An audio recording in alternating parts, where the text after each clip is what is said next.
देश की राजधानी में 27 सालों बाद भगवा लहराया। दिल्ली को विश्व स्तरीय राजधानी बनाने के लिए बीजेपी को जनादेश मिला। साल 1998 से सत्ता से दूर रही बीजेपी अब दिल्ली में वापसी कर चुकी है।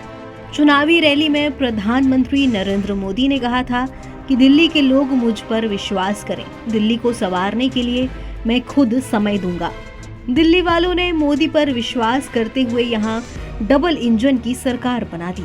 70 सीटों में से 48 पर बीजेपी जीती। आम आदमी पार्टी 22 पर सिमट गई।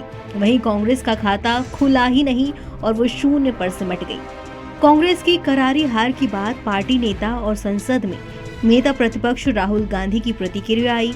उन्होंने दिल्ली की जनता द्वारा दिए गए जनादेश को विनम्रता से स्वीकार किया है। चुनाव में हार के बाद राहुल गांधी ने कहा कि हम प्रदेश के कार्यकर्ताओं की उनकी मेहनत के लिए उन्हें धन्यवाद देते हैं। रायबरेली से सांसद राहुल गांधी ने चुनाव के नतीजे को स्वीकार किया और कहा कि प्रदेश के सभी कांग्रेस कार्यकर्ताओं को उनके समर्पण और सभी मतदाताओं को उनके समर्थन के लिए दिल से धन्यवाद। कांग्रेस नेता ने कहा कि दिल्ली की प्रगति के लिए हम हमेशा लड़ते रहेंगे। उन्होंने अपने सोशल मीडिया एक्स पर लिखा कि प्रदूषण, महंगाई और भ्रष्टाचार के विरुद्ध दिल्ली की प्रगति और दिल्ली वासियों के अधिकारों की ये लड़ाई जारी रहेगी।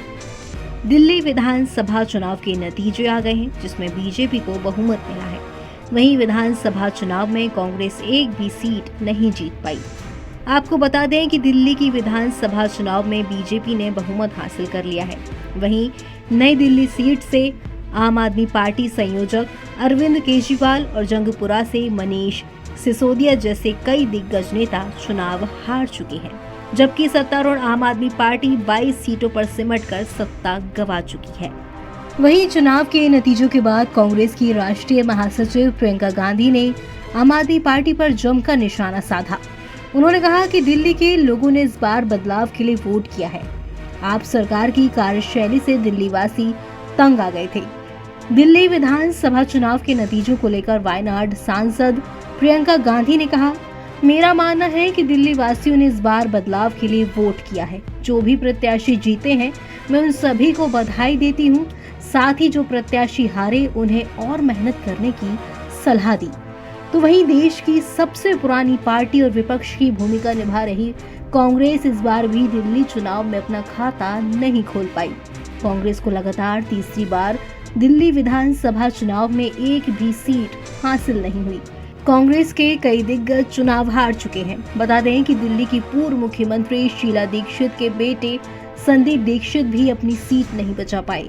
दिल्ली विधानसभा चुनाव में लगातार कांग्रेस के इतने खराब प्रदर्शन के बाद अब इंडिया गठबंधन के भविष्य को लेकर भी सवाल उठने लगे हैं।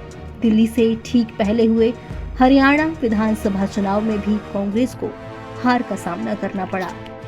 एनबीटी ऑनलाइन की रिपोर्ट।